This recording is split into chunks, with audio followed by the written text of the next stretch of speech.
चला विद्यार्थी कुठे गेल्या? बसा बसा सगळे ऐका. कुठे गेल्या विद्यार्थी? गेल्या गरज आहे का इथे ठेवून? हा येतो येतो आधी येतो. कुठे गेल्या विद्यार्थी? अजून एक खुर्ची ठेवली ना सोयीबाई खुर्चीला ना आपली पैसे एक दो खुर्ची लाव तो दोन पैसे. हाँ ये सर्वोच्च लाइफ में बात करना है. एक मिनट एक 10 सेकंड.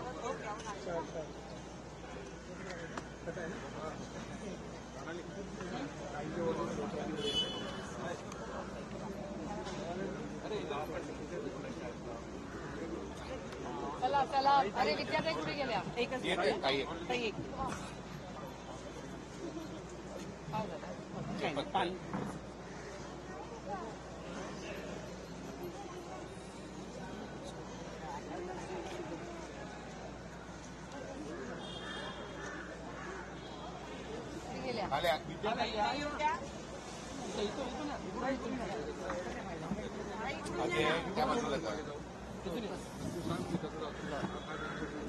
चला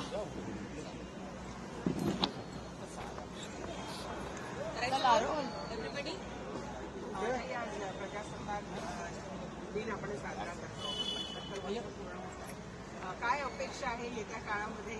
सरकार एकूण ज्या पद्धतीने कामकाज करत आहे, काय अपेक्षा आजच्या दिनात? एक तर हे सरकार मोठ्या मताधिक्याने निवडून आलेलं आहे. अर्थातच त्यांना शुभेच्छाच देणार आणि आम्ही संविधानाला मानणारे लोक. त्याच्यामुळे संविधानाच्या त्या चौकटीत राहून या इलेक्शनमध्ये मतं जर ते बघितली तर आत्ता तरी दिसतंय की त्यांना मतं जास्त पडली आहेत. पण काय पद्धतीने पडली काय पडली हा विषय वेगळा आहे. आज मला त्याच्यावर बोलायचं नाही. कारण का उत्तम जानकरजी आमचे सहकारी जे निवडून आलेले ते इलेक्शन कमिशनच्या इथे आजपासून आंदोलन करायला बसणार होते. त्यांना अजून दिल्लीच्या पोलिसनी परवानगी दिलेली नाही. त्याच्यामुळे त्याची धावपळीत ते आहे. पण आमची एवढीच या सरकारकडून अपेक्षा आहे की हा देश कुणाच्या मनमर्जीने चालू नये. हा देश संविधानाच्या चौकटीतच राहून चालावा एवढीच आमची अपेक्षा. ज्याचा उल्लेख तुम्ही करताय, काल काँग्रेसच्या वतीने पत्रकार परिषद घेऊन हे सुद्धा सांगण्यात आले की जवळपास जुलै ते नोव्हेंबर महिन्यामध्ये 48 लाख मतदार हे महाराष्ट्रामध्ये वाढले आणि त्यामुळे त्याच्यावर त्यांनी प्रश्नचिन्ह उपस्थित केले. सोबतच निवडणूक आयोग अजून या प्रश्नाचं उत्तर का देत नाही असा सवाल सुद्धा त्यांनी उपस्थित केला. आम्ही आमचं एवढंच म्हणणं आहे की जे व्हावं ते पारदर्शकपणे व्हावं. कारण ही लोकशाही आहे, दडपशाही नाही आहे. त्याच्यामुळे एका लोकशाही पद्धतीमध्ये जे काही इलेक्शन व्हावं, सत्ता येते जाते ही सेवा आहे, ही कुणाची मक्तेदारी नाही. त्यामुळे यश आणि अपयश हे आम्हाला दोन्ही मान्य आहे. यश जसं अतिशय चांगलं वाटतं तसं अपयश ही आपल्याला मान्य केलंच पाहिजे एका सशक्त लोकशाहीमध्ये. पण त्याच्यात काही चुकीच्या जेव्हा गोष्टी आढळतात किंवा लोकांच्याकडून सांगितल्या जातात, प्रश्न विचारले जातात, आमचं एवढंच प्रश्न आहे की प्रश्नांची उत्तरं देणं एका सशक्त लोकशाहीमध्ये आमचा अधिकार आहे ना. तो संविधानाने आम्हाला अधिकार दिला तर आम्हाला काय ही उत्तरं मिळत नाही. तेव्हा सगळ्यांच्या मनात पाल चुकचुकते की उत्तर न देण्याचं कारण काय, मग हे काय लपवत आहेत का, अशी चर्चा मग समाजात सुरू होते आणि साहजिक आहे ना. ते राज्यात सध्या खूप मोठ्या प्रमाणावर बांगलादेशी शोध मोहीम सुरू आहे. अनेक ठिकाणी जे असे नाते आढळत आहेत त्यांच्याबरोबर मारहाण केल्याचे प्रकार सुद्धा पुढे येत आहेत. त्याचबरोबर धक्कादायक माहिती अशी येते की या ज्यांना आतापर्यंत अटक करण्यात आली त्यापैकी काही महिलांनी राज्यभरी नोंदणीचा तर लाभ घेतलाच आहे, पण सोबत त्यांनी लोकसभा आणि विधानसभा या दोन्ही निवडणुकांना मतदान सुद्धा केलंय. खोटे डॉक्युमेंट सादर करून त्यांनी भारतीय नागरिकत्व मिळवलं असल्याचा दावा पोलिसांचा. याचं उत्तर सरकारने दिलं पाहिजे ना. एवढा तंत्रज्ञानाचा वापर करून फॉर्म्स जेव्हा भरून घेतले तेव्हा सरकार काय करत होतं, कुठल्या एजन्सीनी फॉर्म भरून घेतले ह्याची इन्क्वायरी झाली पाहिजे. कारण का हेच सरकार होतं ना जे फॉर्म भरून घ्यायला. म्हणजे नागरिकाचं जे तुम्ही म्हणताय डॉक्युमेंट जरी फेक असले, जर ते खोटे असले तर ह्याच सरकारच्या काळात झालेलं नाही सगळं. मग ह्याच सरकारच्या जर काळात हे झालेलं आहे त्याचं उत्तर ह्याच सरकारला द्यावं लागेल. हे कुणावर आरोप प्रत्यारोप करून चालणार नाही. त्यांनी स्वतः आत्मचिंतन केलं पाहिजे की त्यांच्या काळातच हे कसं झालं. या ज्या लाडक्या बहिणींना पैसे दिले ते त्यांच्याच काळात दिले. आता कालच्याच वर्तमानपत्रात मला वाटतं हिंदुस्तान टाइम्स असेल, त्यांचं असं म्हणणं आहे की 4,000 कोटी रुपये हे या सरकारने अशा लोकांना दिले जे त्या स्कीममध्ये बसतच नाही. 4,000 कोटी रुपये, तुम्ही विचार करा, असं वर्तमानपत्र म्हणतं. आता हा गंभीर विषय नाहीये का? मग जेव्हा 4,000 कोटी रुपये हे सरकार खर्च करतं तेव्हा ते चुकीच्या पद्धतीने झाले असं वर्तमानपत्राच्या बातम्या म्हणतायत. हे जर वास्तव असेल त्याची इन्क्वायरी यायला नको. माझं तर म्हणणं आहे की ह्या सगळ्या ज्या स्कीम्स आहेत या सरकारने काढलेल्या गेल्या वर्षभरात त्याच्यावर एक व्हाईट पेपर काढा. कळू तरी दे या राज्याला आणि देशाला काय चाललंय. पूर्णपणे एक श्वेतपत्रिका या सगळ्या स्कीम्सवर काढावी अशी आमची मागणी. आता तुम्ही भाषणामध्ये यापैकीच एका स्कीमचा उल्लेख केला, तुम्ही पीक विमा, ज्याच्यामध्ये कृषी मंत्र्यांनीच मान्य केलेलं आहे की सुमारे 500 कोटीचा दावा, म्हणजे 500 कोटीचा भ्रष्टाचार झाल्याचं ते म्हणतात. परंतु भाजपचे एक आमदार म्हणतात की 500 कोटीचं तब्बल 5,000 कोटीचं हे संपूर्ण प्रकरण आहे. अगदी बरोबर आहे तुमचा प्रश्न. तुमच्याच सगळ्या चॅनल्सवर आणि वर्तमानपत्रात ही माहिती आम्हाला बघायलाही मिळालेली आहे की ह्यामध्ये कृषी मंत्री म्हणतात 500 कोटी आणि भारतीय जनता पक्षाचे आमदार म्हणतात 5,000 कोटी. आता मला एका प्रश्नाचं उत्तर खरंच या सरकारकडून हवंय, जे मी पार्लर संसदेतही बोलणार आहे पुढच्या आठवड्यामध्ये, की जेव्हा अनिल देशमुख साहेबांवर आरोप झाला तो आरोप IQ बातमीवर झाला. संजय राऊत साहेबांना अटक झाली, नवाब मलिक साहेबांना अटक झाली, भुजबळ साहेबांना अटक झाली. या सगळ्यांना आणि किती अटक झाल्या अशा या प्रत्येक केसमध्ये मी स्वतः त्या सगळ्यांना जेलमध्ये भेटायला गेले, कधी कधी हॉस्पिटलमध्ये होतात, गेल्या कोर्टात तर मी नेहमीच गेलेली. त्या सगळ्या कोर्टाच्या केसेस मी स्वतः फॉलोअप केल्या.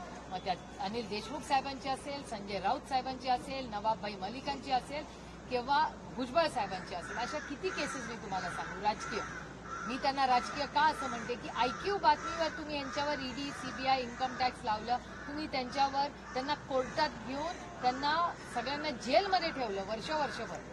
मग ह्या केसमध्ये जेव्हा भारतीय जनता पक्ष आणि सगळेच पक्ष म्हणजे ह्या सगळ्या आरोपांमध्ये संदीप क्षीरसागर असतील किंवा आमचे बीडचे खासदार आमचे बजरंग अप्पा सोनवणे असतील, रोहित पवार असतील, जितेंद्र आव्हाड असतील, सुरेश धस असतील, त्याच्यानंतर अजित पवारांच्या राष्ट्रवादी काँग्रेस पक्षाचे सोळंकी असतील, ते आहेत, त्यांनीही आरोप केलेले आहेत. नंतर भारतीय जनता पक्षाच्या नमिताताई मुंदडा यांनीही आरोप पार्ला ह्याच्या असेंब्लीमध्ये केलेले आहेत. आणि किती असे मी तुम्हाला, आणि काँग्रेस पक्षातून आरोप प्रत्यारोप झाले, शिवसेनेतून झाले, शिंदे साहेब स्वतः म्हणाले पारदर्शक इन्क्वायरी झाली, उद्धवजी स्वतः आणि त्यांचे आमदार खासदार म्हणले. त्यामुळे महाराष्ट्रातल्या प्रत्येक पक्षांनी माणुसकीच्या नात्याने राजकीय मतभेद बाजूला ठेवून महाराष्ट्रातल्या बीड परभणीची घटना आणि कृषी मंत्रालयात झालेला भ्रष्टाचार, जो मी मनापासून महाराष्ट्राचे आत्ताचे जे कृषी मंत्री आहेत श्री कोकाटेजी, त्या कोकाटेजींचे मी जाहीर मनपूर्वक आभार मानते की या सरकारमध्ये थोडी का होईना नैतिकता राहिली आहे आणि ती कोकाटेजी दाखवत आहेत ती नैतिकता. कारण का त्यांनी कबूल केलेलं की हो आमच्या सरकारमध्ये 2 घोटाळे झालेले आहेत, 500 का 5,000, त्याची आता इन्क्वायरी मी निर्मलाजींकडे मागणार आहे की त्याचा भ्रष्टाचार पीक विम्यात झालेला आहे आणि हार्वेस्टरमध्येही त्यांनी सांगितलेलं या राज्याला की हो हार्वेस्टरमध्येही भ्रष्टाचार झालेला आहे. त्याच्यामुळे मी माननीय कोकाटेजींचे आभार मानते की त्यांनी, बाकी कोणी मागली का नाही माहिती नाही, पण कोकाटेजींनी नैतिकता या सरकारमध्ये ठेवलेली आहे. याबद्दल मी अतिशय प्रांजळपणे त्यांचे आभार मानते आणि तोच त्यांचा विचार पुढे घेऊन ह्या महाराष्ट्राची एक लोकप्रतिनिधी म्हणून मी हे सगळे प्रश्न केंद्र सरकार दरबारी नेणार आहे. कारण हे एजन्सीज या सगळ्या दिल्लीवर येतात. जर देशमुख साहेबांना, संजय राऊत साहेबांना, भुजबळ साहेबांना आणि नवाबबाईंना या एजन्सीजनी IQ गोष्टींवर अटक केली, इथे तर प्रूफच आहे. सरकारमधले मंत्री म्हणतात भ्रष्टाचार झालाय, मग अडचण कुठे आहे? मग या देशाचा न्याय प्रणाली काय करते? न्याय कधी मिळणार महाराष्ट्राच्या शेतकऱ्यांना? महाराष्ट्राचे शेतकरी न्याय मागतायत आणि त्यांचा आवाज म्हणून मी दिल्लीत हे बोलणार आहे. हे काही सुप्रिया सुळे बोलत नाहीये, ही महाराष्ट्राची लोकप्रतिनिधी जी लोकशाही पद्धतीने निवडून मी गेलेले, माझी नैतिक जबाबदारी आहे बोल. ताई, ज्या सुरेश धस यांनी हा संपूर्ण घोटाळा शोधून काढलेला आहे ते सुरेश धस माजी मुंडे यांच्याशी संबंध या संपूर्ण प्रकरणाचा असल्याचं सांगतायत. त्याचबरोबर वाल्मिक कराड यांचा सुद्धा धनंजय मुंडे यांच्याशी संबंध आहे. अजूनही धनंजय मुंडे यांचा राजीनामा घेतला जात नाहीये. याबद्दल आपली काय प्रतिक्रिया आहे? तुम्ही म्हणता एकीकडे थोडीशी नैतिकता आहे, पण राजीनामा घेण्याइतपत नैतिकता राहिलेली नाही. तुमच्या प्रश्नाचंच माझं उत्तर. आम्ही पहिल्या दिवसापासून म्हणजे मागच्याही आठवड्यात अमोलदादा कोल्हेंनी पक्षांच्या वतीने जे अमोलदादा कोल्हेंनी भाषण केलं त्याच्यात आमची एवढीच पहिल्या दिवशीपासून मागणी आहे. आम्ही कुणाचा राजीनामा, आम्ही नैतिकतेबद्दल फक्त बोलतो की नैतिकता म्हणून सरकारने काही निर्णय घेतले पाहिजेत. आणि माझी तुम्हाला खरं सांगते, जरी मी विरोधात असले तरी देवेंद्र फडणवीसांकडून माझ्या खूप अपेक्षा आहेत. खूप मोठा मॅन्डेट या राज्याने त्यांना दिले. अहो, एवढा मोठा मॅन्डेट त्यांना या राज्याने दिलाय. काय आता कसं झालं काय झालं हा आता आपण विषय थोडासा ती इन्क्वायरी होईस्तोवर बाजूला ठेवूया. पण आता तरी या राज्याचे ते मुख्यमंत्री आहेत. त्यांच्या मागे एवढ्या मोठ्या संख्येने आमदार आहेत. अशा वेळीच माझी खूप अपेक्षा आहे देवेंद्रजींकडून की नैतिकतेने, आमचं अजिबात म्हणणं नाहीये की तुम्ही त्यांना हद्द पार करा वगैरे अशी टोकाची भूमिका घ्यायची आमची पद्धतच नाही, आमचे संस्कारच नाही. पण नैतिकतेमुळे ज्या पद्धतीने आरोप होत आहेत आणि सुरेश धस तर भारतीय जनता पक्षात आम्ही आरोप केले, तुम्ही म्हणाल आम्ही विरोधकाच आहोत, आम्ही रोजच आरोप करतो, पण सुरेश धस हे तर भारतीय जनता पक्षातच आहेत ना. नमिता मुंदडा त्या भारतीय जनता पक्षातच आहेत. श्री सोळंके ज्यांनी आरोप केले ते राष्ट्रवादी काँग्रेस पक्ष इंटू ब्रॅकेट अजित पवार त्यांचेच आहेत ना. म्हणजे आम्ही फक्त विरोधक म्हणून करत नाही. ही लढाई आमची राजकीय नाहीच आहे, ही लढाई सामाजिक आहे. कधीतरी जाऊन त्या संतोषच्या लेकीचे आणि मुलाचे अश्रू पाहाव, त्याच्या बायकोचं दुःख, किंवा सोमनाथच्या आईचे अश्रू, तिला जाऊन भेटा कधी बघा. ते दोन्ही कुटुंब किती दुःखाचा डोंगर त्यांच्यावर. त्याची थोडीस त्याच बाबतीत थोडंसं संविधान राहावं या पक्षाने. बाकी काय मागतोय? नाही, लवकरच केंद्रीय अर्थसंकल्प आणि राज्याचा अर्थसंकल्प सुद्धा सादर होणार आहे. मुख्यमंत्री दावोसला जाऊन आले. साधारणतः 3 लाख रुपयांची राज्यामध्ये आणली आहे असं सांगितलं जात आहे. परंतु दुसरीकडे काल माजी मुख्यमंत्री पृथ्वीराज चव्हाण यांनी असं सांगितलं की एकीकडे तुम्ही गुंतवणूक आलं असं सांगता, परंतु दुसरीकडे याच राज्याचं दरडोई उत्पन्नामध्ये महाराष्ट्र राज्य हे 12व्या क्रमांकावर गेलेलं आहे. तर ही जी तफावत आहे ती तफावत नेमकी का आहे हे श्वेतपत्रिका काढून माहिती द्यावं अशी मागणी त्यांनी केली. पूर्णपणे रास्त आहे. मी स्वतः बजेटवर दरवर्षी बोलतेच संसदेमध्ये, आणि त्याच्यामुळे संसदेमध्ये अनेक वेळा ह्याची आमची चर्चा झालेली आहे. आणि दावोसला माननीय मुख्यमंत्री गेले ही आनंदाची गोष्ट आहे. शेवटी जेव्हा एखादे मुख्यमंत्री परदेशात जातात त्याच्यावर टीका करू नये, साधारण अशी पद्धत असते. पण ते परत आता आलेले आहेत आणि जो डेटा दिसतोय, जो डेटा वर्तमानपत्रात आलेला आहे तोच मी तुम्हाला सांगते. मला काही वेगळी माहिती असं काही नाही, पण साधारणपणे जे इन्व्हेस्टमेंट्स आले आहेत त्याच्यापैकी 99% भारतीय कंपनीजच्या आल्या आहेत असं आत्ता तरी जो डेटा बाहेर येतोय. त्यामुळे दावोसमध्ये हे करार करायच्या ऐवजी मंत्रालयात ही करार होऊ शकत होते असं वर्तमानपत्रातल्या बातम्यांमधून ज्यांना लिस्ट आल्या आहेत त्याच्यातून कळतं. पण ठीक आहे, आता हरकत नाही. ते दावोसला जाऊन आलेत, करार झालेत, आता त्याच्यात उघडत नको बसूया. पण एक गोष्ट आहे की हे करार मुंबईतही होऊ शकत होते, हा पहिला मुद्दा. त्याच्यामुळे दावोसमधले खरंच एमओयूज किती म्हणजे होतील. कारण मला एक काळजी वाटते आणि ह्याच्यासाठीच नैतिकता हा शब्द मी वारंवार वापरते. याचं कारण असं, आणि माझी देवेंद्रजींकडून एवढीच अपेक्षा आहे की चांगलं इन्व्हेस्टमेंट वातावरण करायचं असेल तर एक्स्टॉर्शन हे बंद झालं पाहिजे. आणि सरकारने अशा बाबतीत ही गुंडागर्दी पूर्णपणे मोडून काढली पाहिजे. आणि ह्या राज्यात इन्व्हेस्टमेंट जर चांगल्या हव्या असतील तर लोकांना कॉन्फिडन्स दिला पाहिजे. जर ज्या पद्धतीने बीडमध्ये एक्स्टॉर्शन झालेलं आहे आणि त्याच्यावर कुठली ऍक्शन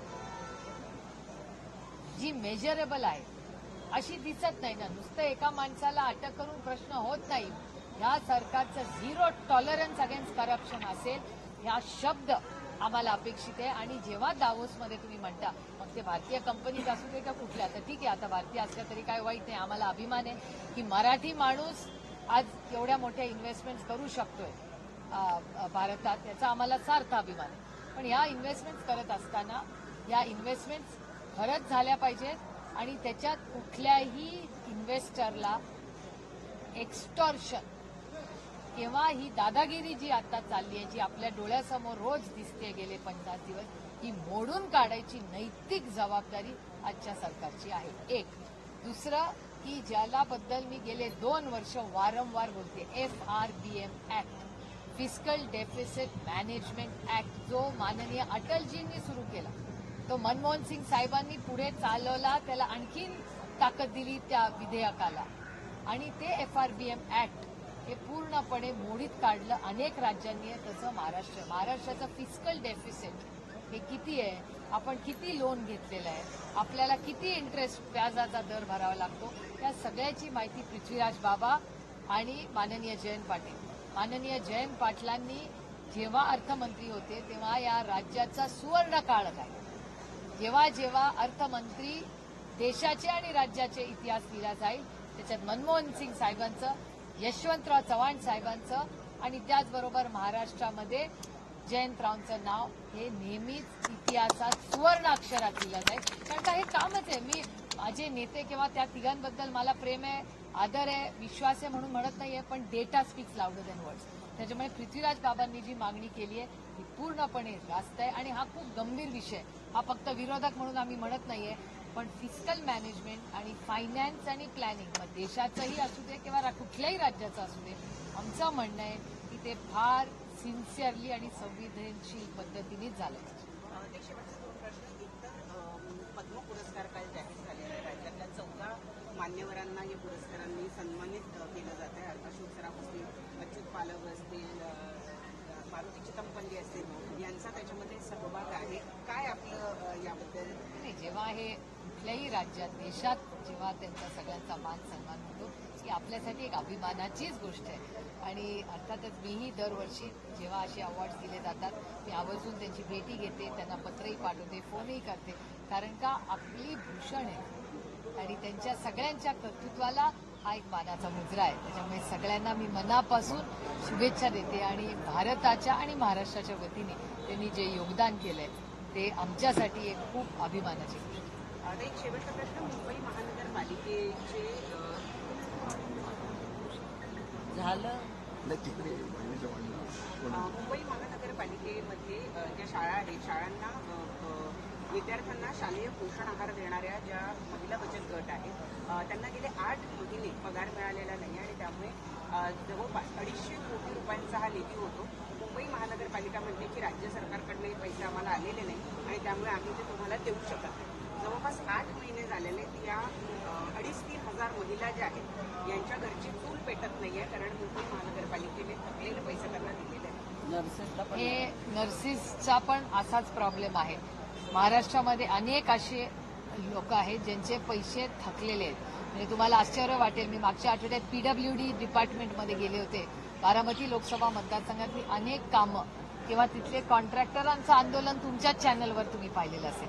त्याच्यामुळे इन्फ्रास्ट्रक्चर प्रोजेक्ट्स असतील किंवा यांचा आहाराचा प्रश्न असेल, नर्सिसचे असतील, राईट टू एज्युकेशन, म्हणजे ज्यांना पैसे शिक्षणासाठी दिले जातात त्या राईट टू एज्युकेशनच्या अनेक शाळांना आजही पैसे दिले गेले. त्याच्यामुळे ह्या सरकारची थकबाकी ही फार मोठी आहे. आणि म्हणूनच आम्ही यांना म्हणतोय की फिस्कल मॅनेजमेंट ही कृपा करून करा आणि एक श्वेतपत्रिका या सगळ्याची जी मागणी पृथ्वीराज बाबांनी केली आहे ती पूर्णपणे रास्त आहे. पारदर्शकपणे देशाचं आणि राज्याचं